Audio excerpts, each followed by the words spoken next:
Why does everyone keep planning for a distant future when it feels like our civilization is about to collapse very soon? How would you survive if the complex grid of supermarkets and electrical power that keeps you alive were permanently shut down in less than 48 hours?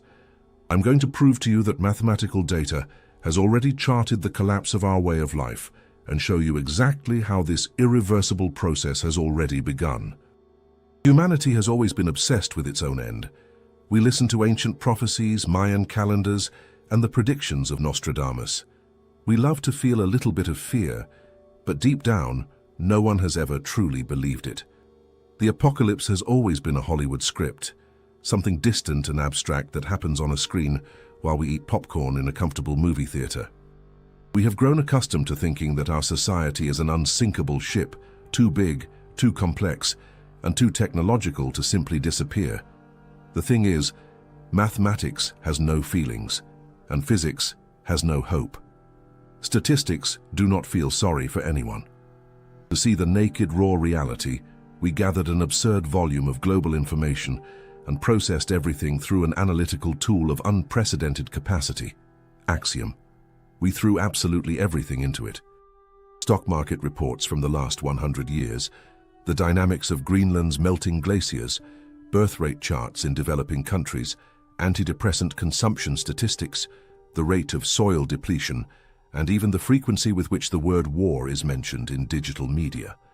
The goal was to find correlations invisible to the human eye and answer what the true safety margin of our civilization really is. The result forced us to review the input data 4 times, but the verdict was always identical. Previous predictions of the end of the world failed because the human brain thinks in a linear way. The ecologist shouts about the climate, while the economist warns about the debt and the virologist advises on pandemics. Each one sees only their own piece of the puzzle and ignores the rest. We cannot hold 1 million variables in our heads at the same time and calculate the impact of one upon the other. The analysis showed that we cannot separate the climate from the economy or water scarcity from armed conflicts. The modern world operates like a terrifyingly overloaded mechanism. The complexity of our civilization has surpassed the limit of what we are able to control. A house of cards 2 stories high is stable. You can shake the table and it stays standing. The problem is that our current world is a house of cards 100 stories high, built on the deck of a ship in the middle of a storm. Everything is tied together. A failure in the supply of microchips in Taiwan paralyzes assembly lines in Detroit. This generates unemployment, which provokes social uprisings and brings down governments. A drought in Brazil makes the price of coffee and soy skyrocket. This causes food protests in North Africa, which transform into a wave of migration that crushes European borders. This is the cascading resonance effect. We have already entered a phase where dampening these vibrations has become impossible. When analyzing the fall of the Roman Empire, the end of the Mayans, and the collapse of the Bronze Age, a universal pattern emerged. Any complex system dies by the law of diminishing returns. To solve a new problem, society creates a new law, a new institution, or a new technology. This requires gigantic resources. Over time, the cost to maintain this entire structure becomes greater than the benefit it delivers. The system begins to devour itself just to try to stay in the same place. We crossed the point of no return in the year 2019. The pandemics, the wars, and the inflation crises we see today are not isolated events. They are the spasms of a dying organism. A simulation with 1 billion scenarios for the next 30 years indicated that the chance of maintaining the current world order is 0.003%. That is a mathematical never. We do not realize this because inertia is the most dangerous force in the universe. The Titanic took 2 hours and 40 minutes to sink. During the first half hour, the first-class passengers felt only a slight vibration. No one spilled a drop of champagne from their glasses. We are living exactly in that first half hour. The ice has already torn the side of the ship, the water is already flooding the holds, and the suction pumps have already failed, but the band keeps playing on the upper deck. 5 critical forces of pressure will meet at a single point: resources, climate, demographics, economy, and technology. None of these crises could destroy humanity alone. We have already survived terrible plagues and world wars. The difference is that we have never faced all of this at the same time while holding nuclear weapons and depending on an economy based on virtual numbers on a cell phone screen. In the 19th century, a farmer stayed alive even if his country's government fell. He had his own food, his own water, and his own house. Today, a resident of a large city will not last 3 days if the power grid goes down and supermarket logistics stop. We have delegated our survival to invisible rules and global supply chains that are about to snap for lack of their most basic physical element. You wake up in the morning, go to the bathroom, turn on the tap, and the water runs clear. You go down to the corner market and the shelves are packed with fresh products.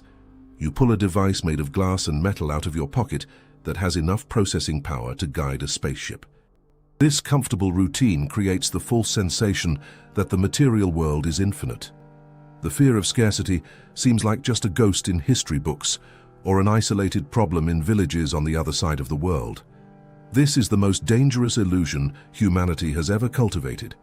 We are living on the Earth's overdraft, and the debt collectors are already knocking on the door. Axiom views the global economy in a completely different way than the suits in the financial market. Axiom ignores accounting and sees the economy as pure thermodynamics. It is the raw process of transforming matter and energy into useful things. Money is just an imaginary social interface. You cannot drink digital coins. You cannot fertilize a wheat field with tech company stocks. And you definitely cannot build a computer processor using political promises. When we ran a complete inventory of the planet, mapping the groundwater reserves, metal extraction, and soil health, the results showed that we are not just hitting rock bottom, we are already scratching the dry earth down there with our fingernails. The foundation of everything is water. In school, we learn about the cycle of evaporation and rain, which gives the false idea that drinking water renews itself forever. But the agriculture that sustains 8 billion people does not live on rain. It lives on fossil water, underground reservoirs that took millions of years to fill and that we are emptying in a few decades. Giant aquifers in the United States, in the North China Plain, and on the Arabian Peninsula are already over 60% empty. We transform water into grain, grain into meat, and meat into money. We are literally devouring our own future. Between the years 2028 and 2032, industrial irrigation pumps will start pulling air and dust instead of liquid. Water scarcity does not just mean empty plates, it means immediate war. Nations that share rivers, like Egypt and Ethiopia in the dispute over the Grand Ethiopian Renaissance Dam, already have their fingers on the trigger. When the choice is between dying of thirst or fighting, people invariably choose to shoot. There is something even more terrifying and silent: phosphorus. Without it, human DNA does not form and plants do not grow. Half of the world's population is only alive today because we learned to mine phosphate rocks and spread them on crops as artificial fertilizer. The core issue is that phosphorus cannot be manufactured in a laboratory and has no known substitute. Even worse, 75% of all the planet's reserves are concentrated in a single country, Morocco. If 3/4 of all the world's oil were in the hands of a single government, the panic would be immediate. Any military instability or civil blockade in that region would cause the global harvest to plummet by almost half in the first year. Food prices would multiply 4 times, and civil society would collapse in 6 months. Green technology will not save us either. The numbers lock in the exact opposite. The transition to electric cars and solar panels requires mountains of lithium, cobalt, and rare earths. There is not enough mapped ore in the Earth's crust to replace the entire fleet of combustion engine vehicles with batteries. 60% of the cobalt comes from mines in the Democratic Republic of the Congo, extracted under brutal conditions, often using child labor. Any armed conflict in Central Africa paralyzes the manufacturing of cell phones, laptops, and cars worldwide in less than 3 weeks.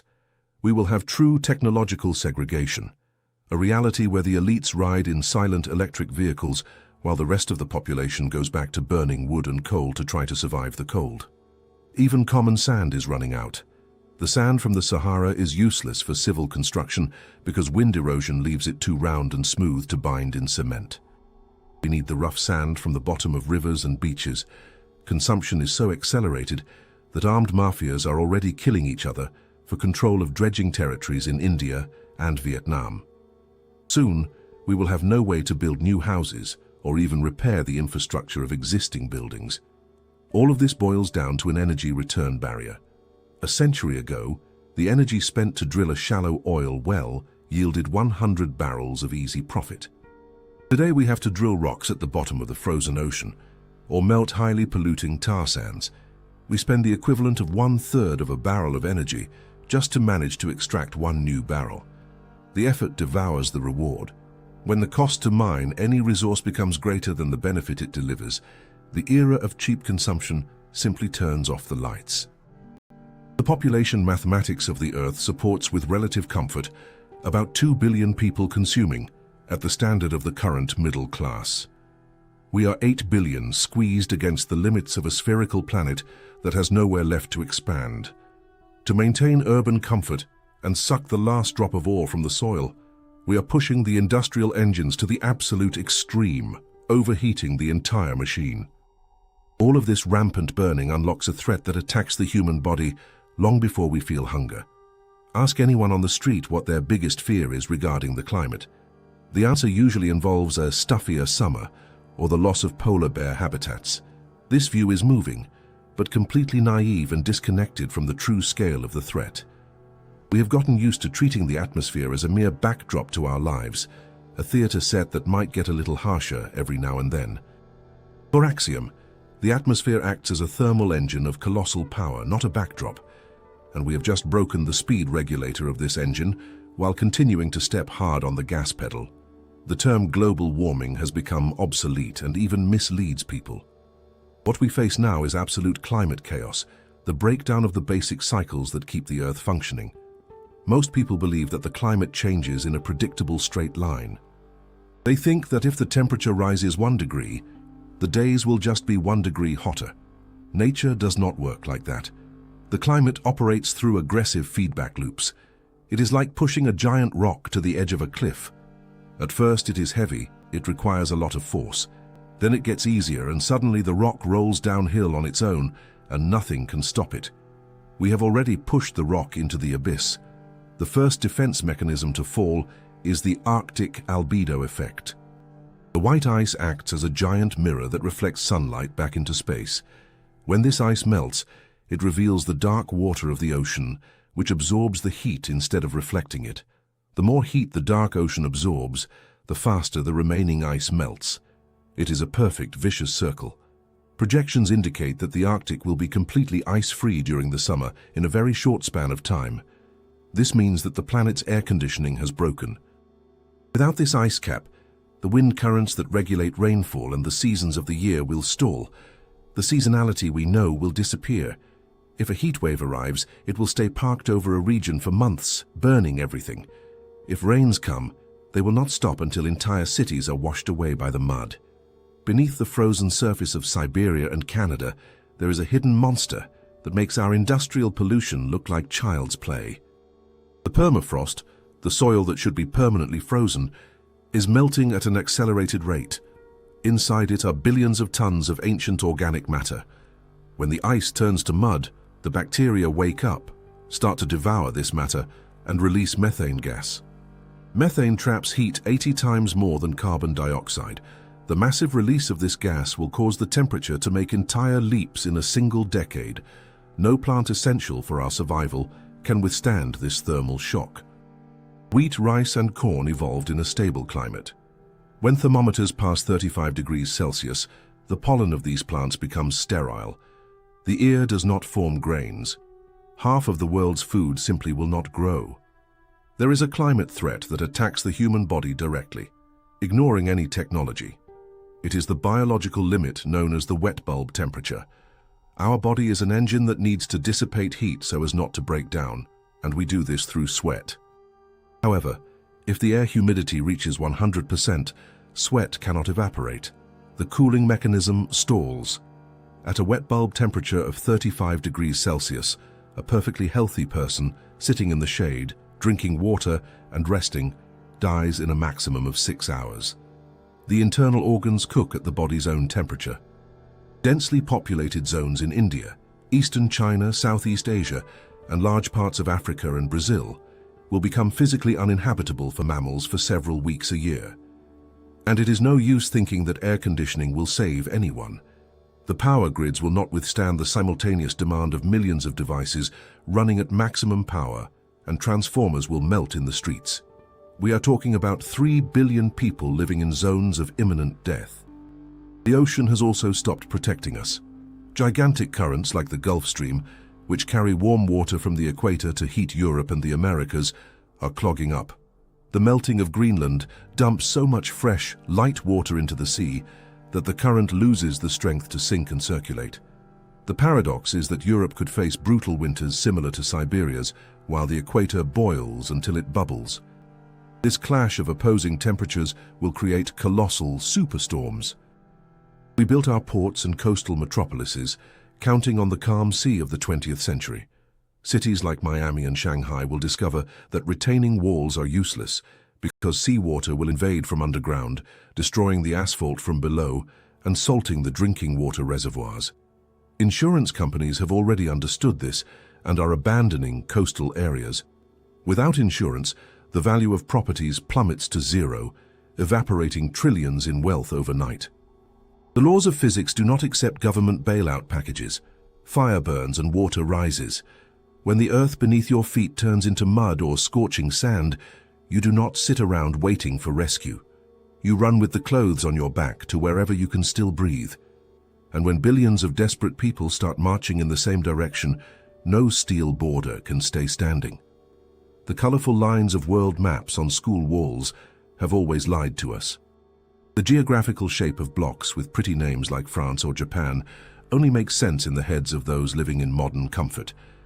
Axiom analyzes political cartography as a simple collective hallucination. Where we see nations and anthems, Axiom sees only high-pressure zones and low-pressure zones. Suffocated, hot and hungry regions come into direct collision with old, comfortable and cooler regions. When physics brings together a pressure cooker about to explode with an empty space, a violent hurricane emerges. The demographics of today's world work the same way, just replacing the force of the air with the absolute weight of human despair. We are standing right before the greatest march in the history of the species, a movement so massive that it would make the fall of the great ancient empires look like a schoolyard fight. On the comfortable side of the planet, rich countries like the United States, Canada, much of Europe, Japan and South Korea are not just slowing down, they are dying of old age. The mathematics for a country's survival dictates that every woman would need to have at least 2 children to replace the passing generations. Today, South Korea struggles to reach 0.7 in fertility statistics, and the old European continent does not exceed 1.5. The traditional age pyramids have turned into inverted polygons that weigh down and crush a narrow base of exhausted and overtaxed young people. 15 years from now, in places like Germany and the eastern edge of Asia, we will have almost 1 person supported by the government for every working citizen. Social security mathematics cannot hold up because retirement systems are nothing more than large financial bubbles approved by law that depend on the infinite entry of new payers. Governments will simply stop paying your monthly benefit. Enormous hospitals will become waiting yards packed with people needing diapers because we will not have the human workforce to change the sheets of those who pay the bills. Robots and algorithms might even help assemble metal parts, but a tin can with microchips does not drink milk, does not go shopping on Sundays, and does not pay income tax. Economies dependent on accelerated consumption die right alongside their consumers in hospitals that smell of disinfectant and hopelessness. On the other side of the map, in the global south, the reality is reversed.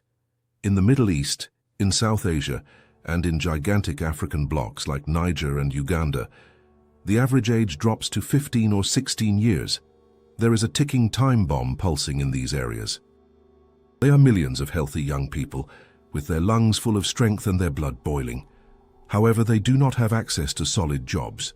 nor to effective educational curricula, nor to optimistic projections of brilliant careers, and the unbearable heat will soon finish off the little food and fresh water that is left. This entire group represents a youth bubble plunged into scarcity. History has always shown that concentrated masses of unemployed young people create generalized revolts or urgent expansionist campaigns to hunt for sustenance. Hundreds of millions of people without prospects are not going to choose to die roasted by droughts or by the dust of lost harvests. They will look to the opposite side of the atmospheric and social pressure and will start walking together in the direction of canned food, technology, air conditioners running in mansions, and ATMs stacked in the cold of the north. A volume larger than the sum of the Chinese population or of 3 European blocs combined will pack their bags and cross deserts with the clothes on their backs in 2 or 3 decades. You are not going to be dealing with small groups flashing stamped passports at modern turnstiles. The Western world will need to face a biological tidal wave of apocalyptic proportions, building highly expensive walls with cutting metal barbed wire and installing machine guns operated by artificial intelligence, or launching hundreds of drones to close off American and European coastlines, will serve for very little. When you face 1 million hearts beating fast on the horizon line, who literally have nothing left to lose, and who prefer to try their luck against reinforced concrete rather than against the dust and sandstorms of their lands, they will get through. There are not enough bullets manufactured, nor border soldiers mentally willing to give orders to fire on continuous lines of civilians, begging for a piece of asphalt for weeks on end. The structure of the state will go into bankruptcy because its guard will explode from exhaustion and the weight of the emotional responsibilities of defending the territory with bullets. In this continuous shock of demographics and generalized civil brutality, the fabric of community trust will disappear in less than 60 days, replacing digital ID cards with armed tribal loyalties to militias and local commanders. Your clean money in the account and your positive investment balance will start to melt in broad daylight on the streets, while the security of gated communities goes into a tailspin. The asphalt and the gates no longer defend you, and printed currencies are of no use to starving people fighting against the sun. Money is the most successful collective belief in all of human history. It unites Christians, Muslims, atheists, and communists in a single, invisible certainty. We all blindly agree that colorful pieces of paper, pieces of magnetic plastic, or small flashing numbers on a cell phone app screen have real value. We trade our precious time, the strength of our muscles, the peace of our minds, and ultimately, our very mental health for these abstractions. What if the gear that validates your salary and your emergency savings is already completely dead, even if the smoke from the banking ashes has not yet risen to your commercial floor? Financial reports show no compassion and do no favors for honest people.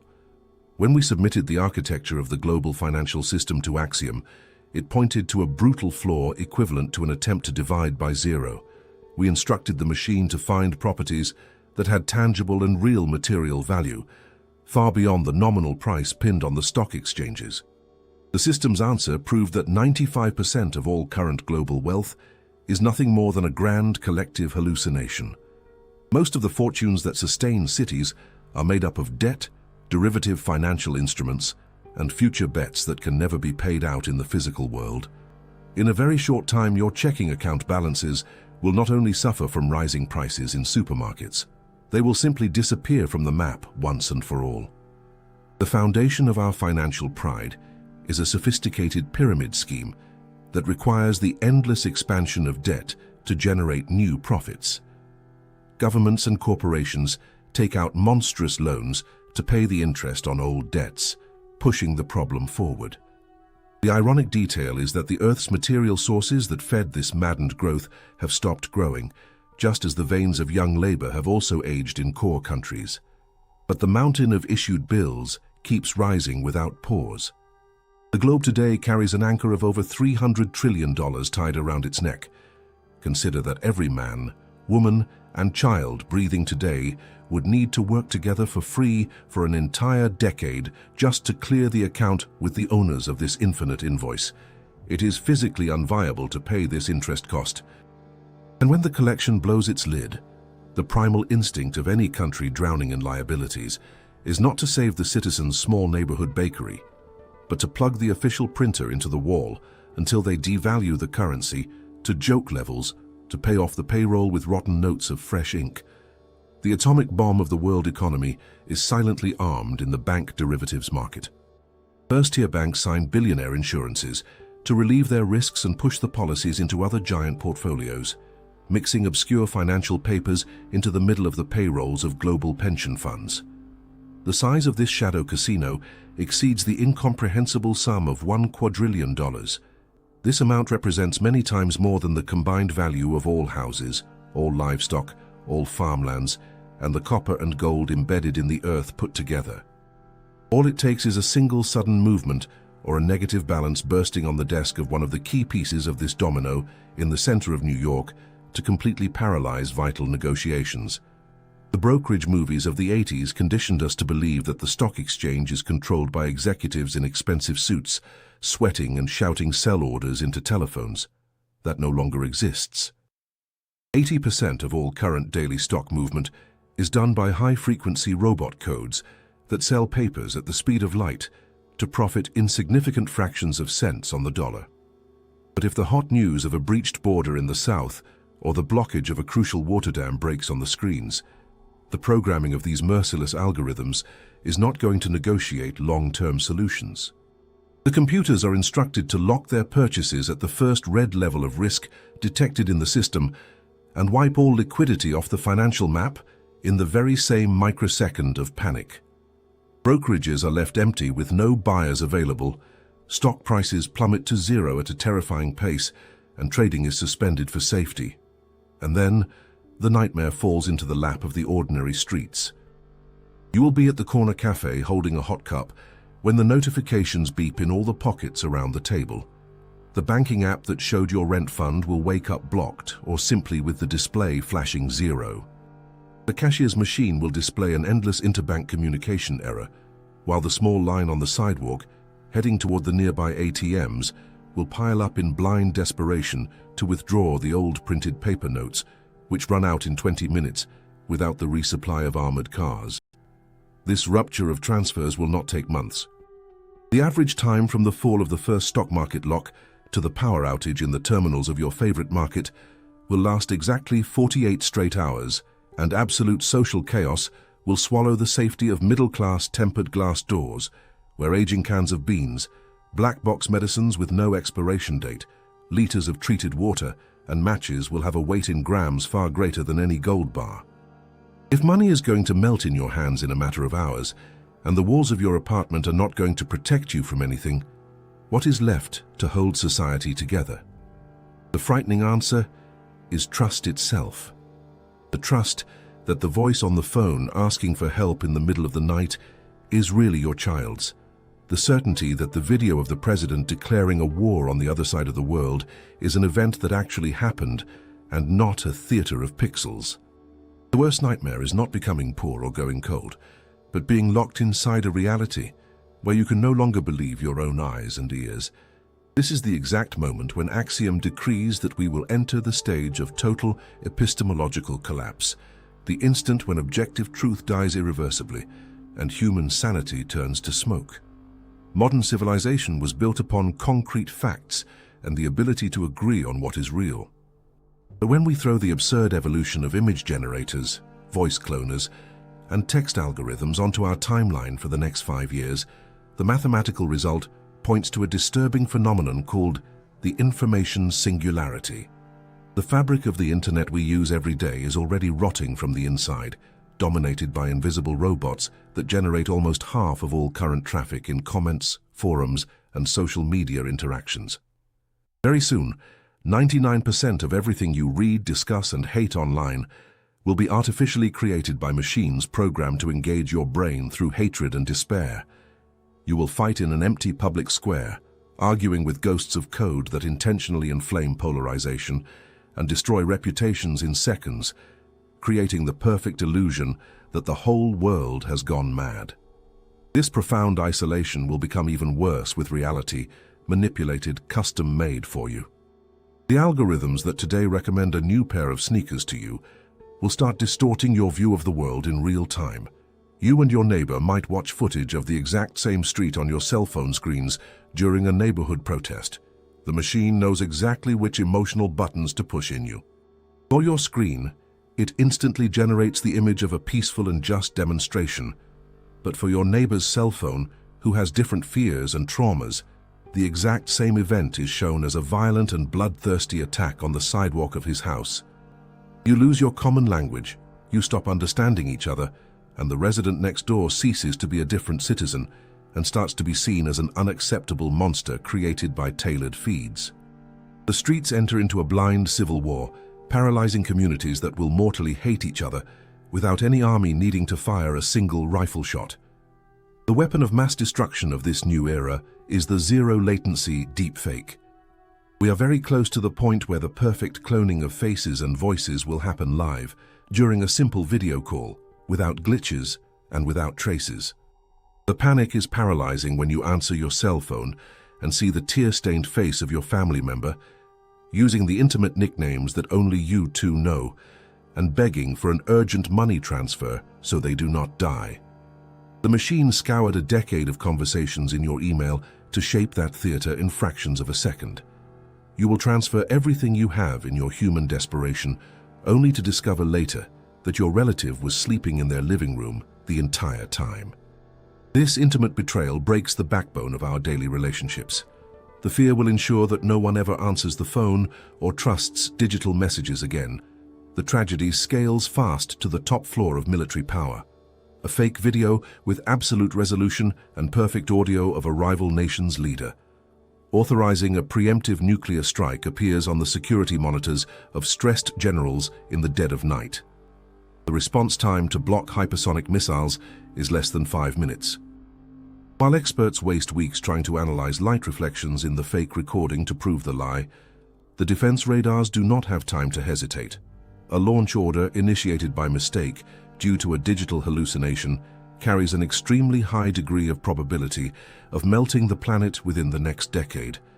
Democracy as we know it melts away because the conscious vote does not survive if the voter no longer knows how to differentiate absolute truth from synthetic invention. The state will take advantage of this perfect chaos of insecurity to offer a helping hand of iron, implementing the ultimate algorithmic dictatorship. The promise of protection against lies will come with the brutal price of an unrelenting digital ID card tied to every movement, every like, and every heartbeat, detected by your devices during a screen read. Your ability to catch a train, to get a basic ration of government food, or to keep your account credit turned on will be watched by systems that predict crimes even before you commit any offense, erasing from society anyone who questions the official version of facts. All of this noise of mass-generated lies will exhaust biology's patience for good and pave the way for the lethal, final threat hidden beneath our own genetics. While we are too busy fighting with digital ghosts on cell phone screens, we forget that we remain nothing but fragile bags of meat and bone. The real world, dirty and biological, got tired of waiting. Humanity convinced itself that it had conquered nature because we discovered penicillin and learned to transplant hearts, but that period was just a brief intermission of luck in history. We wasted our most precious medical ammunition treating common colds and fattening industrial cattle, training bacteria to become invincible. We are entering the post-antibiotic era, where a simple throat infection or a scratched knee while working in the garden will once again become death sentences as swift as they were in the 19th century. But nature is slow compared to what we ourselves are cooking up in garage laboratories. Genetic editing technology has become so cheap that the power of God now fits into the budget of an angry college student. It is no longer necessary to have $1 billion military budget to create a virus. You just need to download the genetic code from the internet, have a DNA printer, and bad intentions. The chance of a fanatic or a human error releasing a synthetic pathogen with the contagion of measles and the lethality of Ebola is terrifyingly high. Unlike nature, which does not want to kill the host too quickly, a lab virus does not follow the rules of evolution. It simply executes the command to wipe the table clean. What if the threat does not come from something alive, but from something purely logical. We are afraid of robots with red eyes that hate us, but that is a human projection. The machine does not feel hate, it feels the need to meet goals. If you ask a superintelligence to solve the problem of cancer, the most efficient solution is to eliminate all biological matter capable of developing cancer cells. That is, you. This is the control problem. We are about to unleash an entity that sees us as ants in the path of a road construction project. It does not step on the ants out of malice, but because they are made of atoms that it can use for something else more useful for its programming. To make matters worse, we never disarmed the oldest and stupidest weapon we ever invented. Nuclear warheads did not disappear, they only got faster and quieter. The real threat is not a fiery speech from a dictator, but the autonomous system known as Dead Hand. It is an automatic revenge mechanism created in the Cold War that still watches the world. If sensors detect radiation and loss of contact with human leaders, the computer assumes the country has already been destroyed and fires the entire remaining arsenal on its own. It does not need anyone alive to push the button. It is a machine programmed to avenge corpses, ensuring that if we die, we will take the rest of the planet along with us to a tomb of soot and ice, where the sun will be blocked out for an entire decade. Famine, climate fever, the migration tsunami and the death of truth do not happen in isolation. But the world is not a book divided into organized chapters. In real life, all of this happens at the exact same time. Axiom ran the final convergence simulation, and the result is what we call the synergy of catastrophes. In this scenario, one problem plus one problem does not equal 2, it equals 10. Drought breaks agriculture, which causes famine. Famine pushes millions to the borders, which causes war. War destroys hospitals and the economy, which opens the doors to pandemics. And in the middle of the panic over disease and lack of energy, the nuclear warning systems fail due to lack of maintenance or a software error. It is a circular domino effect, where each knockdown piece accelerates the fall of the next. The timeline points to the great turbulence beginning right within this decade, with the collapse of power grids and the fragmentation of countries in the mid-30s. Do not expect the government to come save you with a brilliant last-minute plan. Institutions are made of frightened people who will try to save their own families and their own privileges before thinking about you. Do not expect magical technology to clean the atmosphere and fill your dinner plates, because the industrial complexity required to produce that technology will collapse long before it is ready. The music on that sinking ship has finally stopped playing, and the silence on the deck is deafening. The only variable still under your control is how you will use the little time of relative calm that remains. The era of consumption is over. The era of survival has begun. Real value has left your bank account and moved into your ability to fix things, to grow food, to filter water, and to build unbreakable bonds of trust with the people around you. Whoever keeps dreaming of the normality of the past is going to wake up in the middle of a nightmare without knowing where to run. If you like this investigation, subscribing to the channel helps us expand the Axiom investigation project. We would love to read your thoughts on the video's subject in the comments and your suggestion for the next topic to be covered. Tell us which city you are watching from. Thank you for staying with us until the end.